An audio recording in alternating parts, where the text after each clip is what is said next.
के means clustering algorithm हमारा आता है। इसका मॉडिफिकेशन नेम जो आएगा हमारा कॉम्पिटिटिव लर्निंग एल्गोरिथम का, उसका नाम होता है के मीन्स क्लस्टरिंग एल्गोरिथम। इसमें क्या होते हैं, वही चीजें हमारी कि अगर चीज सुपरवाइज लर्निंग मेथड पे वर्क कर रही है तो हमें एडिशनली कोई भी वर्क करने की रिक्वायरमेंट नहीं होती है। लेकिन ज्यादातर क्या होता है कि हमारे पास इनपुट बल्क में आता है, कोई भी सुपरवाइज नहीं होता है, हमें नहीं पता होता है कि सर्टेनली इतने नंबर ऑफ इनपुट हमारे पास रिसीव होंगे। जहां अनसुपरवाइज लर्निंग एल्गोरिथम का वर्क होता है वही हमारा के मींस क्लस्टरिंग कहलाता है। यानी ये कह लें कि जो हमारा अनसुपरवाइज लर्निंग एल्गोरिथम है वो यूज किया जाता है के मींस क्लस्टरिंग एल्गोरिथम में, जो कि उसकी मैकेनिज्म लर्निंग और प्रॉब्लम सॉल्विंग के लिए यूज करते हैं। अब चाहे आपके फॉर्म डेटा सेट के फॉर्म में आ जाए, ठीक है, या भी सेंट्रॉइड फॉर्म में आ जाए कि आपके पास एक डेटा है, आप उसे सेंट्रली कनेक्ट करें एक पर्टिकुलर पॉइंट से और उसी पॉइंट पे सारे के सारे इनपुट डेटा आप ट्रांसमिट कराएंगे। तो इस फॉर्म में हमारा क्लस्टरिंग एल्गोरिथम वर्क करता है। अब यहाँ की means clustering algorithm is a unsupervised learning algorithm that is used to solve the clustering problem in machine learning और data science। बेसिकली जो हमारा के मींस क्लस्टरिंग एल्गोरिथम होता है वो अनसुपरवाइज्ड लर्निंग एल्गोरिथम के लिए यूज किया जाता है, जो कि हमारी मशीन लर्निंग और डेटा साइंस के प्रॉब्लम को सॉल्व करने के लिए यूज करते हैं। In this topic we will learn what is K means clustering algorithm, how to algorithm works along with the Python implementation of K-means clustering algorithm। अब यहाँ पे जो हमारा पाइथन इम्प्लीमेंटेशन होगा वो बेसिकली हम ग्राफिकल फॉर्म में लेंगे, ना कि कोडिंग के फॉर्म में। तो हम पहले देखेंगे कि के मींस क्लस्टरिंग एल्गोरिथम क्या होता है, देन ये किस तरीके से वर्क करेगा और इसका ग्राफिकल फॉर्म में इम्प्लीमेंटेशन करके हमारे पास आउटपुट कैसे सेपरेट हो जाते हैं डिफरेंट डिफरेंट बंचेस के फॉर्म में। तो पहला है के मींस एल्गोरिथम होती क्या है। फर्स्ट पॉइंट है के means algorithm is an unsupervised learning algorithm. जैसे मैंने कहा था कि अनसुपरवाइज्ड लर्निंग एल्गोरिथम का मॉडर्न नेम आपका मतलब जो करेंटली हम यूज करते हैं वो के मींस क्लस्टरिंग के फॉर्म में होता है, इसलिए ये अनसुपरवाइज्ड लर्निंग एल्गोरिथम होती है। Which group are unlabelised data set into different cluster. Basically ये वहां यूज किया जाता है कि जहां पे हमारा जो डेटा सेट है वो डिफरेंट डिफरेंट फॉर्म में है, दैट मीन्स कोई भी लेवल असाइन नहीं है, किसी को भी कैटेगराइज नहीं किया गया है, फिल्टराइज नहीं किया गया है, बस आपको बंचेस के फॉर्म में एक डेटा प्रोवाइड कर दिया जाता है, जो कि हम क्या करते हैं कि डिफरेंट डिफरेंट क्लस्टर फॉर्म में यानी बंचेस के फॉर्म में डिजाइन करने लगते हैं। Here K define the number of predefined cluster that need to create in the process। जो हमारा K होगा वो बेसिकली हमारा define the number of pre defined cluster, मतलब पहले से जो हमारे क्लस्टर में डिफाइंड होंगे उनके नंबर कि कितने नंबर ऑफ क्लस्टर हैं आपके पास, तो वो आपका K कहलाएगा, जो कि हमें रिक्वायरमेंट होती है कि हमें कितने नंबर ऑफ ग्रुप या क्लस्टर की रिक्वायरमेंट है। तो फॉर एग्जाम्पल अगर हमारे पास ह्यूज अमाउंट में डेटा हो हम उसे 3 ग्रुप में ही यूज कर सकते हैं, तो हमारी रिक्वायरमेंट ऑफ जो होगी वैल्यू क्रिएटर ग्रुप की जिसे हम के से रिप्रेजेंट करा रहे हैं तो वो रिक्वायरमेंट हमारी 3 हो जाएगी। इन केस वो 3 की जगह 2 में ही हो जा रहा है तो हमारी वहां पे रिक्वायरमेंट क्लस्टर की जो क्रिएटिंग पॉइंट होगा, क्लस्टर क्रिएटिंग पॉइंट वो 2 हो जाएगा। तो number of pre defined cluster size पे डिपेंड करता है हमारा के। in the as if k equals to 2 that means there will be 2 cluster। अगर if k equals to 3 that means we are need to 3 cluster। अगर हमारे पास k equals to 8 तो that means we are required to 8 cluster, that means 8 group requirement। इसी तरीके से यहाँ पे example दे दिया है as if k equals to 2 there will be 2 cluster and for k equals to 3 there will be 3 cluster and so on। तो इस तरीके से आपकी क्लस्टरिंग रिक्वायरमेंट की जो सीक्वल आएगी वो उसी पे डिपेंडेंट होगी कि हमारे पास किस फॉर्म में हम डेटा को ट्रांसमिट और रिसीव कराएं। और सेपरेटिंग फॉर्म में देखें तो ग्रुप रिक्वायरमेंट कितनी है वो डिपेंड करेगा कि नंबर ऑफ इनपुट पे। फॉर एग्जांपल एक ही इनपुट आया है तो हमारा क्लस्टर रिक्वायरमेंट मिनिमम 1 होगा। अगर हमारी एक कैपेसिटी है क्लस्टर ग्रुप अरेंजमेंट की 10 से ज्यादा हम नहीं रख सकते तो देन 11 हुआ तो हमारी क्लस्टरिंग ग्रुपिंग रिक्वायरमेंट जो आ जाएगी वो 2 हो जाएगी। वो डिपेंड होगा कि एक ग्रुप में कितने पर्सन हम स्टोर करा सकते हैं या फिर रख सकते हैं। देन नेक्स्ट,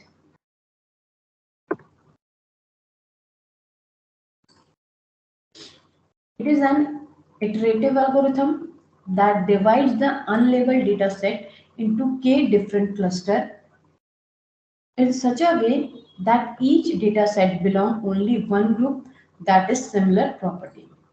अब ये हमारे पास क्या होगा, अगर हम के मींस एल्गोरिथम का देखें तो हमारे पास ये जो इटरेटिव एल्गोरिथम होगी जो कि डिवाइड करेगी अनलेबलाइज्ड डेटा सेट को।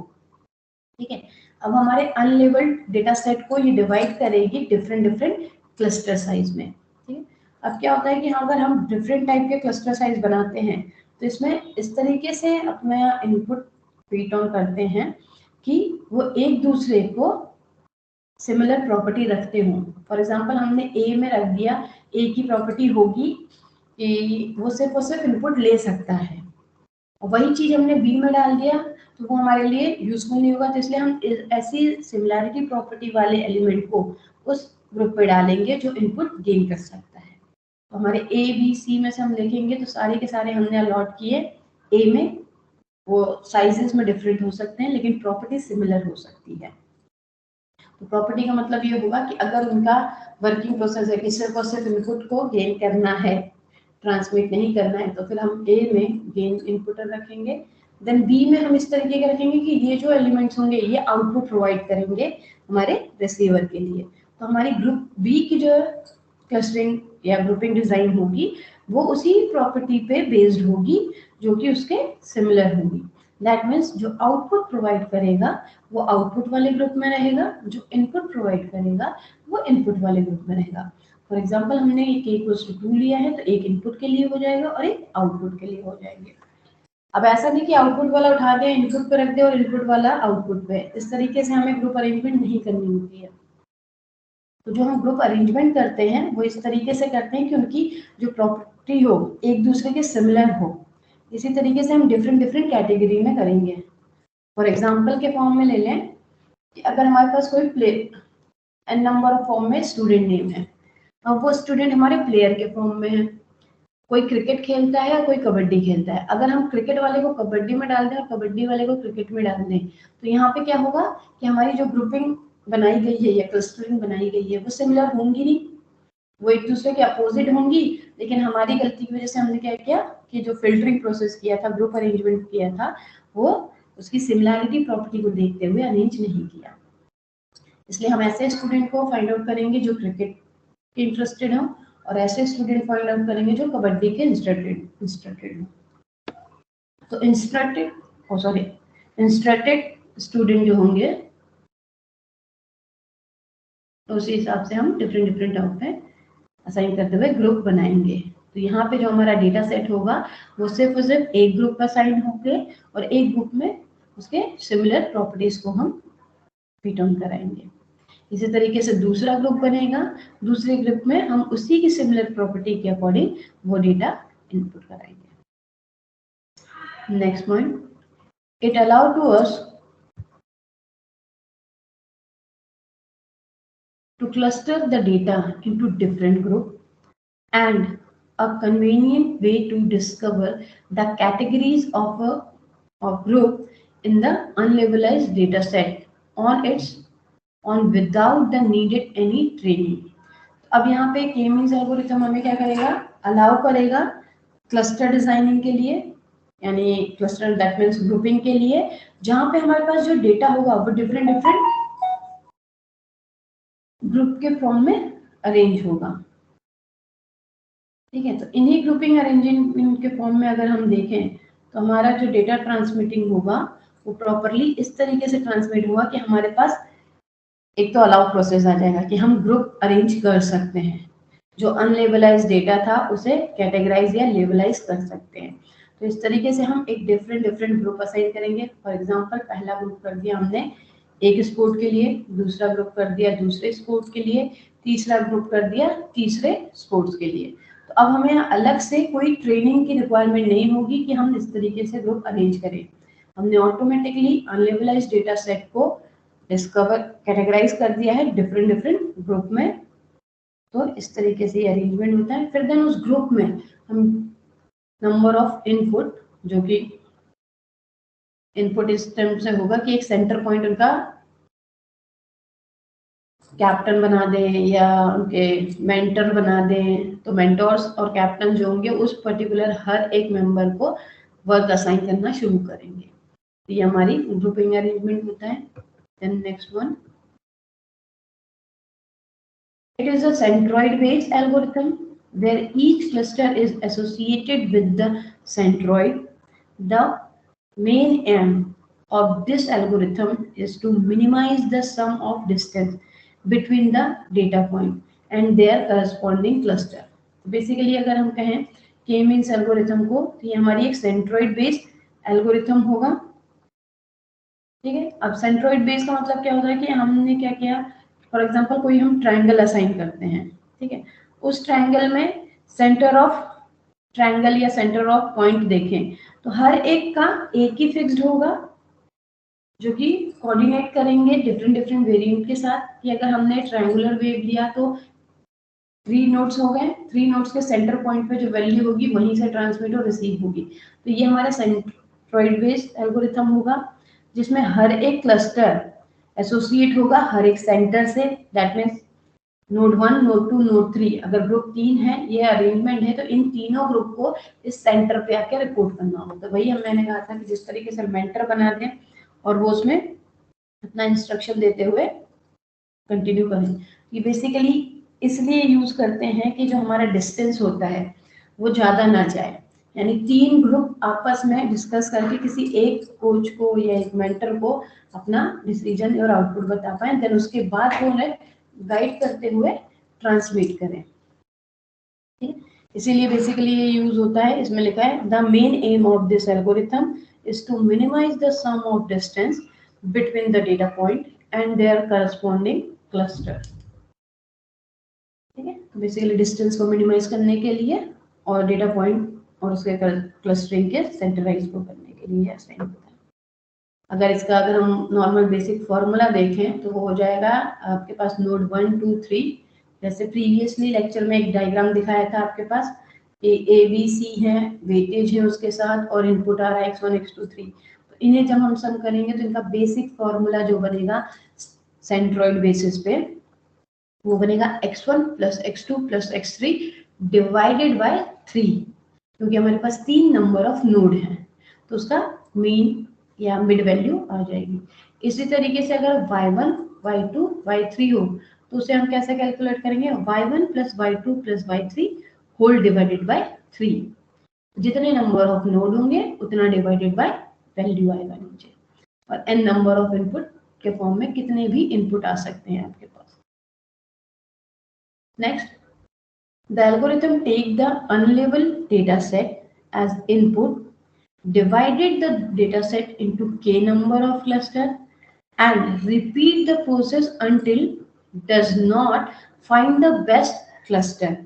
The value of k should be predetermined in this algorithm. तो बेसिकली इस एल्गोरिथम में हमारे पास ये प्रोसीजर होता है कि हमारे पास जो भी अनलेबलाइज्ड डेटा सेट हो एज अ इनपुट के फॉर्म में हम उसे तब तक डिवाइड करते जाते हैं डेटा सेट में जब तक हमें नंबर ऑफ क्लस्टर ना मिल जाए, जिसे हम k मीन्स या k नंबर ऑफ क्लस्टर के फॉर्म में डिवाइड करते हैं। इसे इस तरीके से रिपीट करते जाते हैं जब तक हमें बेस्ट क्लस्टर ना आ जाए। दैट मीन्स डिवाइड करते जाओ n नंबर ऑफ के फॉर्म में, लेकिन उसका होल प्रोसीजर देखें तो एक सेंट्रल पॉइंट आ जाएगा, यानी डिफरेंट डिफरेंट कैटेगरी के लोग डिवाइड हो चुके हैं जो पर्टिकुलर एक एक स्पोर्ट्स के लिए या एक एक टास्क के लिए अलॉट कर दिए गए हैं। यहाँ पे हमें तभी तक इसे रिपीट करते हैं इस प्रोसेस को जब तक हमें एक बेस्ट क्लस्टर ना मिल जाए। दैट मीन्स सारे प्लेयर ऐसे फिल्टर आउट करो जो कि चेस खेलते हों या क्रिकेट खेलते हों या फिर कबड्डी। अगर हमने गलती से ऐसे प्लेयर चूज करा दिए जो डिफरेंट गेम के इंटरेस्टेड हों, तो वहां पे हमारे लिए ये डिफिकल्ट हो जाएगा और हम वो प्लेयर की जो ग्रुपिंग होगी वो प्रॉपरली ना बन के हमारे लिए यूजलेस हो जाएगी। यहाँ पे नंबर ऑफ के जो होगी वो प्री डिफाइंड एल्गोरिथम के फॉर्म में होगी कि हमें कितनी टीमें बनानी है या कितने ग्रुप बनाने हैं, वो हम पहले से डिसाइड करेंगे। अगर हमें क्रिकेट खेलना है तो 2 टीम की रिक्वायरमेंट होगी, सिंगल में हो नहीं सकता। कबड्डी खेलना है तो भी 2 ग्रुप की होगी, ठीक है, और अगर खो खो खेलना है तो भी 2 ग्रुप।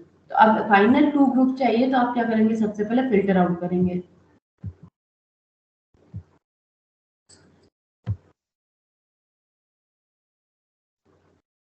जब आप फिल्टर आउट करेंगे तो इसलिए पहले से ही प्रीडिफाइंड होगा कि के की नंबर ऑफ वैल्यू कितनी, कि आपके पास अगर एन नंबर ऑफ फॉर्म में टीम एंट्री आती है तो आपको फिल्टरिंग प्रोसेस अप्लाई करना होगा कि जो बेस्ट होगी वही फाइनल में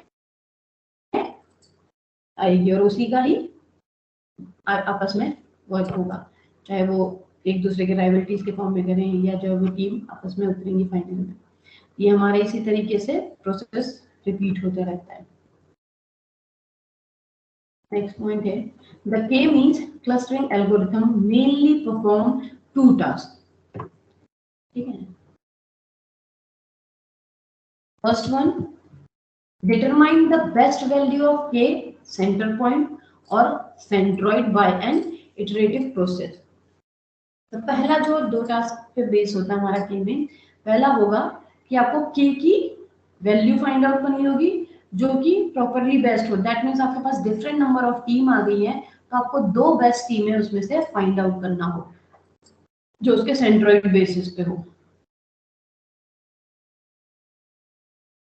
नेक्स्ट जो है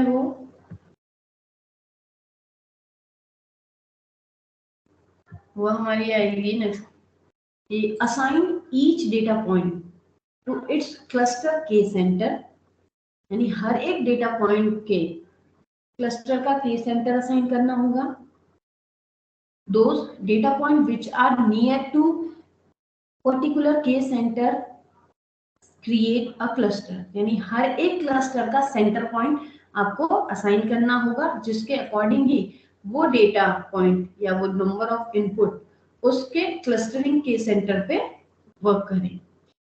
अब इसी को अगर हम देखें जो हमारा एल्गोरिथम बेस था पाइथन बेसिस पे, वो हमने ग्राफिकल फॉर्म में देखा है कि hence each cluster has the data point with some common list and it is away from the other cluster, ठीक है। यानी हमारे पास एक क्लस्टर का डेटा सेट पॉइंट है जिसमें कुछ कॉमनलाइज किए गए हैं और हर एक को डिफरेंट डिफरेंट फॉर्म में अरेंज करना हो।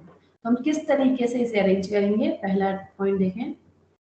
जैसे ये हमारे पास है the below diagram explain the working of के मींस क्लस्टर एल्गोरिथम। अब ये हमारा होगा कि अगर हमारे पास बिफोर के मींस हो और देन आफ्टर के मींस के फॉर्म में हम किस तरीके से अरेंज करेंगे। अरेंजमेंट देखिए आप कि आपके पास अभी जो बिना के मैपिंग क्लस्टरिंग करे हुए हमारे पास एक इनपुट डेटा के फॉर्म में अवेलेबल है। अब ये ग्रीन डॉट से हमने डिजाइन किया, यानी हमारे पास कोई भी लेबलाइज नहीं है, कोई क्लस्टरिंग साइज अरेंज नहीं किया है हमने। जैसे ही हम इसे कैटेगराइज करना शुरू करेंगे, ठीक है, उसकी सिमिलैरिटी प्रॉपर्टी बेसिस पे इस तरीके से हमारे पास ये ग्रुप या क्लस्टर अरेंजमेंट होगा। अब हम चाहें तो हमारी रिक्वायरमेंट होगी कि 3 क्लस्टरिंग यूज करनी है, दैट मीन्स 3 ग्रुप अरेंज करने हैं और 3 ग्रुपों में हम कलर कोडिंग के हिसाब से सेपरेट करेंगे। अभी हम ने 3 अरेंज किए और हर एक ग्रुप को एक कोड असाइन कर दिया, यानी कि सेंट्रोइड पॉइंट दिखा दिया कि ग्रीन नंबर का जो ग्रुप होगा वो ग्रुप 1 कहलाएगा, ब्लू जो होगा वो ग्रुप 2 कहलाएगा, ब्लैक जो होगा वो ग्रुप 3 कहलाएगा।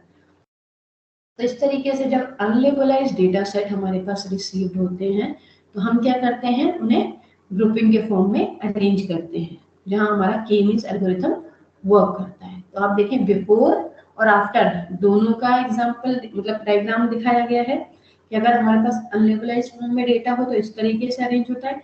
जब हम उन्हें एक बार लेबलाइज कर लेते हैं तो हमें खुद फाइंड आउट करने में इजी हो जाता है कि हम किस चीज को फाइंड कर रहे हैं। फॉर एग्जांपल हमारा जो ग्रीन है, green number that means group 1 है, वो हमारे इमेजेस से रिलेटेड हो, फ्लावर की या प्लेयर से रिलेटेड हो। ग्रुप 2 है, अब वो इमेजेस से 1 2 3 हो गई, एक फ्लावर की इमेज हो गई, एक एनिमल की हो गई, ठीक है, और दूसरी हमारे प्लेयर की इमेज हो गई। तो इस तरीके से हमारे अब क्या हो गए, क्लस्टर के बन गए हैं, दैट मीन्स ग्रुप बन गए हैं, और हर एक ग्रुप पे कैटेगराइज कर दिया है कि ये ग्रुप जो है ये इमेज की है, वो भी पर्टिकुलर फ्लावर्स। अब उसमें n number of flowers available हैं क्योंकि दोनों की सिमिलैरिटी और प्रोडक्टिविटी सेम होगी, ठीक है। दूसरा ग्रुप अरेंजमेंट कर दिया है, ये भी एक इमेज के फॉर्म में है, लेकिन ये इमेज जो है वो हमारी एनिमल से रिलेटेड है, तो डिफरेंट टाइप के एनिमल इसमें अवेलेबल होंगे। थर्ड जो है वो हमने एज अ प्लेयर इमेज के फॉर्म में दी, इमेज वो भी है लेकिन वो डिफरेंट प्लेयर्स हैं, चाहे वो क्रिकेटर हो, चाहे फुटबॉलर हो, चाहे कबड्डियन हो, चाहे आपके चेस प्लेयर हो, डिफरेंट डिफरेंट टाइप के प्लेयर्स की इमेज अवेलेबल है। तो ये हमारा के मींस क्लस्टरिंग एल्गोरिथम इस तरीके से वर्क होता है कि हम कैटेगराइज कर दें या ग्रुपिंग फॉर्म में अरेंज कर दें। अब देखें कि ये वर्क कैसे होता है, यानी ये जो फाइनल ग्रुप बनता है और बिना के मैपिंग से पहले की वर्किंग प्रोसेस देखें। तो सबसे पहले हमारे पास 2 to 3 स्टेप आएंगे वर्किंग एल्गोरिथम की। K means algorithm work first, the working of the K means algorithm is explained by the below step. First step होगी select the number of K to decide the number of cluster. तो सबसे पहले आपको के number को select करना होगा जो कि डिसाइड करेगी कि कितने number of cluster, that means कितने नंबर ऑफ ग्रुप बनेंगे। तो जितने नंबर ऑफ ग्रुप उतने नंबर ऑफ के। तो पहला हमारा स्टेप होगा कि हमें नंबर ऑफ के को सिलेक्ट करना होगा जो कि डिसाइड करेगा कि नंबर ऑफ ग्रुप कितने होंगे। नेक्स्ट स्टेप क्या कहती है, select random K point. Randomly आपको कोई के पॉइंट सिलेक्ट करना है या फिर सेंट्रॉइड करना है, दैट मीन्स कि आपके डेटा सेट का एक सेंटरली पॉइंट आपको सिलेक्ट करना होगा, वो भी रैंडमली। कि अगर फॉर एग्जांपल हमारे पास बहुत सारे स्टूडेंट हैं, उनमें से हम किसी एक को मॉनिटर बना देते हैं या क्लास रिप्रेजेंटेटिव बना देते हैं, तो ये रैंडमली सिलेक्ट होगा। अगर हम डीपली जाएं तो उसके पूरा बैकग्राउंड देखेंगे कि हाँ पढ़ने में अच्छा है, डिसिप्लिन अच्छा है, उस हिसाब से। लेकिन रैंडमली हमें जब हमारे पास अनलेबलाइज्ड डेटा होता है तो वहां पे हम रैंडमली के पॉइंट को सिलेक्ट करते हैं, यानी एक उसका सेंटर पॉइंट होता है।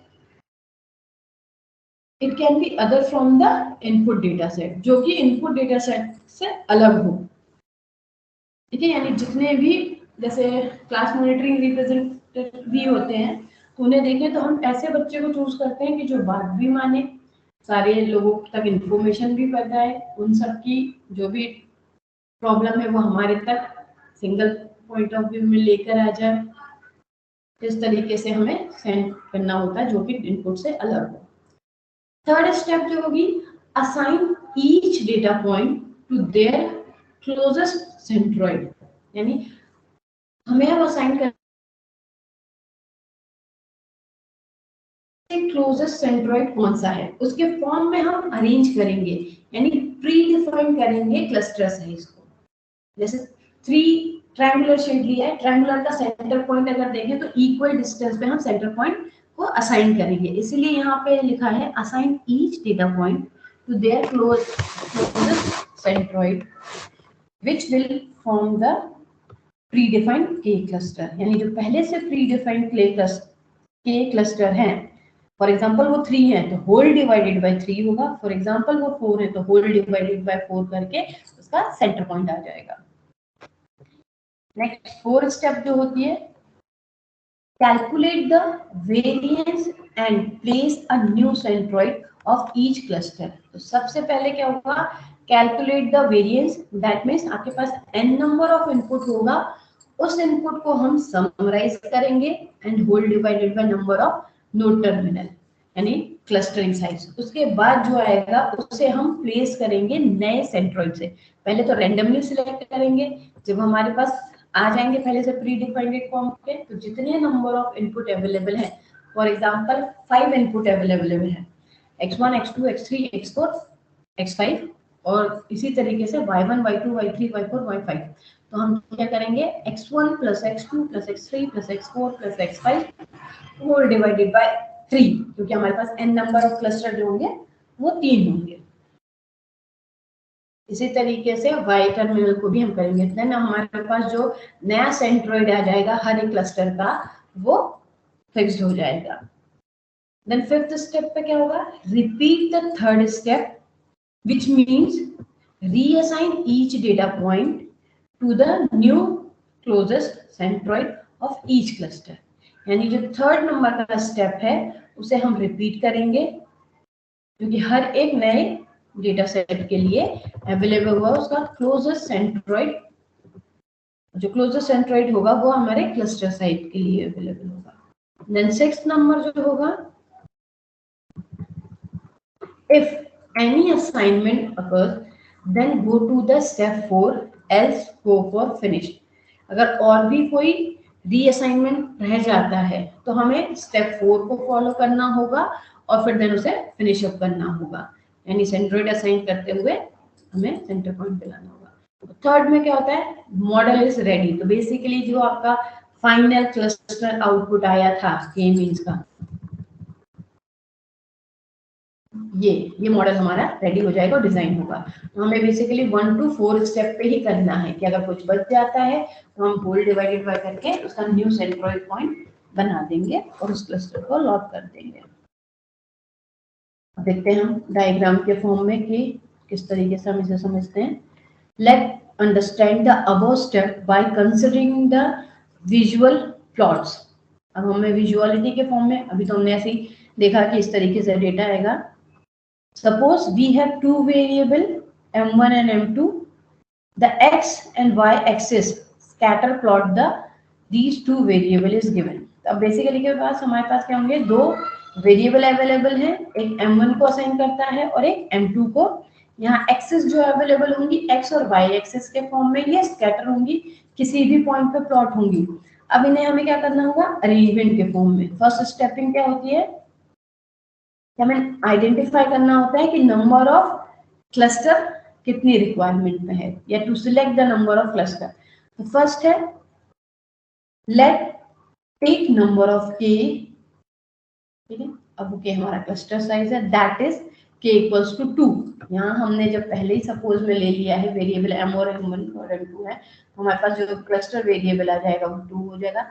To identify the data set and to put them into different cluster. यहाँ पे ये हमारे जो के होंगे क्लस्टर साइज होगा, जो आइडेंटिफाई करेंगे डिफरेंट डेटा सेट को और पुट ऑन करेंगे डिफरेंट ग्रुपिंग या क्लस्टरिंग साइज में। It means there we will try to group these data set into the different cluster. तो यहाँ पे हमारा जो फोकस होगा वो होगा कि हम ऐसे ग्रुप बनाएं या ऐसे क्लस्टरिंग साइज बनाएं जो कि डिफरेंट हो दूसरे वाले क्लस्टर से, कि जो सिमिलर प्रोडक्ट होंगे वो क्लस्टर 1 में जाएंगे यानी ग्रुप 1, और जो अदर सिमिलैरिटी नहीं रखते होंगे वो जाएंगे क्लस्टर 2 में, जो कि ग्रुप 2 को असाइन होंगे। Then we need to choose some random K point और सेंट्रोइड ऑफ द क्लस्टर, ठीक है। तो अब हमें रिक्वायरमेंट है कि रैंडमली हम के पॉइंट चूज करें। These point can be either the point from the data set और एनी अदर पॉइंट। तो इस डेटा सेट में हमारे कहीं भी ये रैंडमली एक पॉइंट हम सिलेक्ट कर सकते हैं और अलॉट कर सकते हैं। तो फॉर एग्जांपल ले लें आपने, सो फॉर एग्जांपल लो कि सेंटर में 2 को ले लिया या 3 को ले, किसी भी एक डॉट को आप रैंडमली सिलेक्ट कर लें तो वो आपका रैंडमली सिलेक्टेड के पॉइंट हो जाएगा। So here we are selecting a below 2 point as a K point which are not the part of data set. अब देखें इमेज, जब हम सेंटरली सिलेक्ट करते हैं रैंडमली, तो हमने रैंडमली ये 2 पॉइंट सिलेक्ट कर दिए, एक ब्लू रिप्रेजेंटेड है और एक ऑरेंज रिप्रेजेंटेड है। तो रैंडमली हम सिलेक्ट करेंगे, जब रैंडम सिलेक्ट करेंगे तो एक मेन अलॉटमेंट हो जाएगा कि हाँ ये ब्लू वाले कैटेगराइज हो जाएंगे और ये ऑरेंज वाले कैटेगराइज हो जाएंगे। यहाँ पे हमारे सेंट्रोइड फॉर्म में हमने 2 अरेंजमेंट कर लिए, ये डिफरेंट के पॉइंट ढूंढ लिया रैंडमली, एक ब्लू से रिलेटेड और एक ऑरेंज से रिलेटेड। अब नेक्स्ट स्टेप क्या था, now will assign to each data point to scatter plot the closest K point of centroid. यानी ये जो डायग्राम दिख रहा है इस स्कैटर पॉइंट को हमें क्लोजेस्ट सेंटर ऑफ पॉइंट से, सेंट्रॉइड से के पास अलॉट करना होगा, यानी असाइनमेंट देना होगा कि जो उसी के पास में असाइन हो। तो अब जब हम असाइन करते हैं, ठीक है, तो वो इस तरीके से असाइनमेंट हो जाता है। Mathematically that we have study the calculated distance between 2 points, so we will draw the medium between both the centroid. अब सेंट्रॉइड ब्लू और सेंट्रॉइड ऑरेंज को देखें तो इनके बीच का मिनिमम डिस्टेंस ही हो गया। तो सेंटर में एक लाइन खींचें तो अब देखिए कुछ ब्लू वाले हो गए हैं और कुछ ऑरेंज वाले हो गए हैं, ठीक है। तो इस तरीके से फिल्टरिंग प्रोसेस होता है कि अभी हम रैंडमली एक के पॉइंट सेलेक्ट कर दिए, फिर उसके मिनिमम डिस्टेंस से रिलेटेड ऐसी सेंट्रॉइड या सेंटर एक्सिस से लाइन ड्रॉ करें कि जिसमें डिफरेंट डिफरेंट ग्रुप अरेंजमेंट हो जाए। अब जो हमारे ब्लू वाले पार्ट को रिप्रेजेंट करेंगे वो ऊपर वाले डॉट्स होंगे, जो डॉट के नीचे वाले पार्ट होंगे वो हमारे जो पॉइंट या स्कैटर स्पॉट है वो हमारे ऑरेंज को रिप्रेजेंट करेंगे। From the above image it is clear that point left side of the line is near to the K1, that means blue centroid। obvious सी बात है, जो above है या left side है वो K1 के ज्यादा nearest है। and the point to the right side of the line are close to the yellow centroid। अगर हम येलो वाले पे देखें तो वो येलो से ज्यादा पास है राइट वाले। तो इस तरीके से ये डिफरेंट हो गया, डिस्टेंस हो गया कि लेफ्ट वाले ब्लू पे जाएंगे और राइट वाले ऑरेंज पे जाएंगे या येलो पे जाएंगे।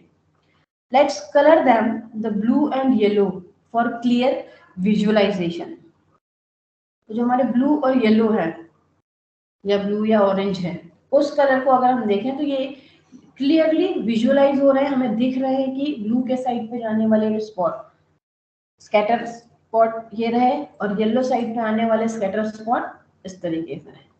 देन अब हम इसे क्या करेंगे, अरेंजमेंट करेंगे। स्टेप नंबर 4 जो होगा, from the above image it is clear that the point left side of the lines is near to the K1 and the points of right side are close to the yellow.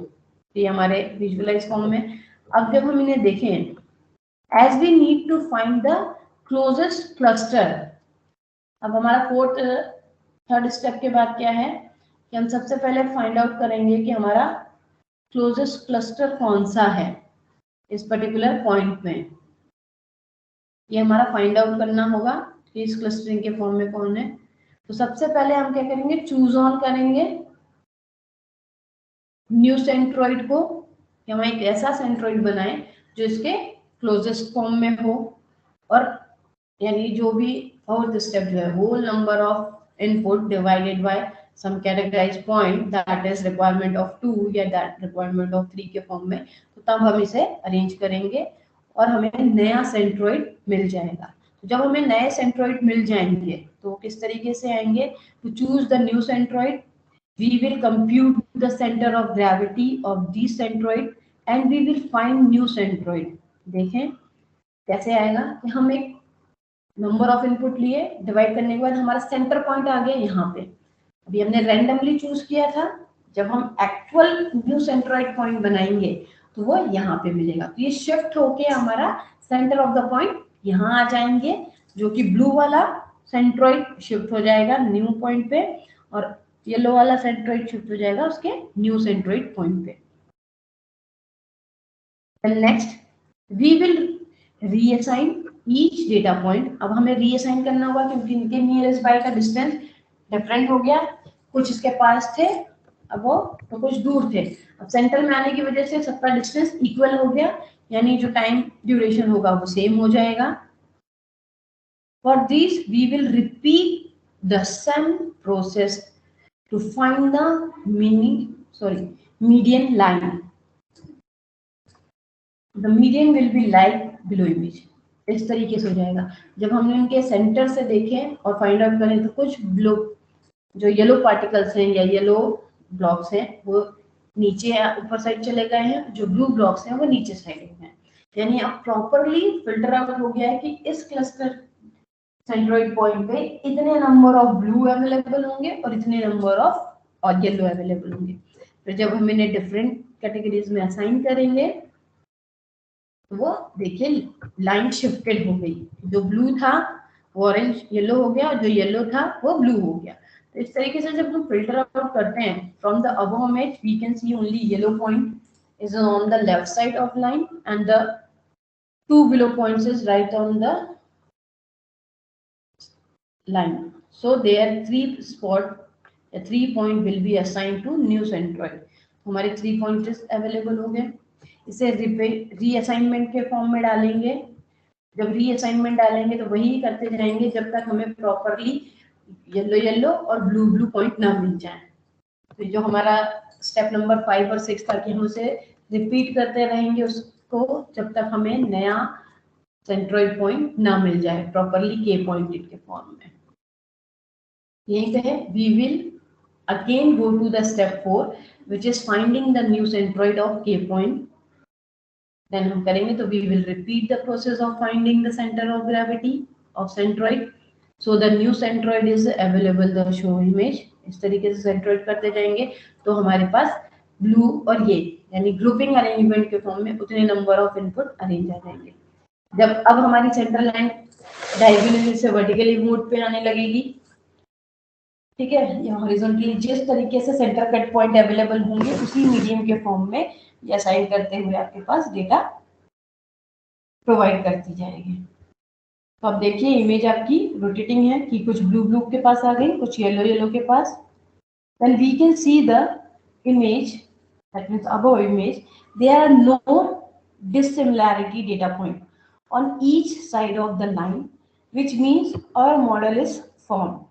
अब आप देखिए जो centre cutting line में है कि कोई भी ऐसा ब्लू पार्टिकल येलो साइड पे नहीं आया है और येलो पार्टिकल ब्लू साइड पे नहीं आया है। अगर जब ऐसे डिफरेंट डिफरेंट कैटेगरीज के फिल्टर आउट हो जाते हैं तो इसका मतलब है कि हमारा मॉडल हमें मिल गया है, ठीक है, अरेंजमेंट के फॉर्म में। अब हम इसे एक ग्रुप क्लस्टरिंग डिजाइन कर सकते हैं। तो फॉर एग्जांपल कि जहां पे हमारी सारी देखिए अबव और बिलो इमेज देखें, ठीक है, डॉट लाइन के फॉर्म में या राइट और लेफ्ट देखें तो इनमें देखिए कि सारे पार्टिकल ब्लू ब्लू वाले एक साइड आ गए, सारे पार्टिकल ऑरेंज और येलो वाले एक साइड आ गए हैं। यहाँ पे हमारा मॉडल जो है वो हमें प्रॉपरली डिजाइन हो गया या फॉर्म मिल गया है। देन इसके अकॉर्डिंग हम क्लस्टर असाइन कर देंगे। बिलो इमेज देखेंगे तो कुछ इस तरीके से है कि सारे ब्लू ब्लू कलर कोड के एक क्लस्टर 1 में असाइन हो गया है, सारे येलो येलो जो स्पॉट पॉइंटेड हैं वो क्लस्टर 2 में असाइन हो गया है, जहां हमने ऑलरेडी सबसे पहले सिलेक्ट और फाइंड आउट किया था के मींस क्लस्टर का यानी ग्रुपिंग को। ये दो ग्रुप में असाइन हो गए। तो इस तरीके से फॉर्मेट होता है जिसके थ्रू हम डेटा को डिफरेंट लेयर में क्लस्टराइज करते हैं। शुरुआत में देखें तो हमारे पास इस तरीके की इमेज थी और जब हमने इसे फिल्टर आउट के मीन क्लस्टरिंग एल्गोरिथम लगाई तो हमारे पास इस तरीके की इमेज आ गई, यानी कैटेगराइज हो गई। अनलेबलाइज्ड डेटा को हमने लेबलाइज्ड फॉर्म में अरेंज कर लिया यूजिंग द के नाम। As our model is ready, so we can now remove the assumed centroid. जब हमारा मॉडल रेडी हो जाएगा तो जितने भी हमने assumed centroid बनाए थे वो हम रिमूव करके एक सेंट्रल सेंट्रोइड फाइनल वाले को ही रखेंगे and two final cluster will be shown in the below image. जो हमारे डॉटेड लाइन थी वो हम रिमूव कर देंगे क्योंकि ये हमारे अजम्पशन बेसिस पे थे कि हमने 2 कैटेगराइज में डिफरेंट करते हुए उसका सेंट्रोइड नया बनाया था। तो आपके पास फाइनल इमेज ऐसी आ जाएगी। वहां पे जो हमने आपको के मींस का लिखाया था वहां 3 इनपुट के रिक्वायरमेंट थी, चला गया ये कि बिफोर के मैपिंग और आफ्टर के मैपिंग। यहाँ पे हमारी अगर एग्जांपल हमने कुछ ऐसा लिया है तो यहाँ पे हमारी 2 क्लस्टरिंग इमेज बनेगी यानी ग्रुपिंग बनेगी।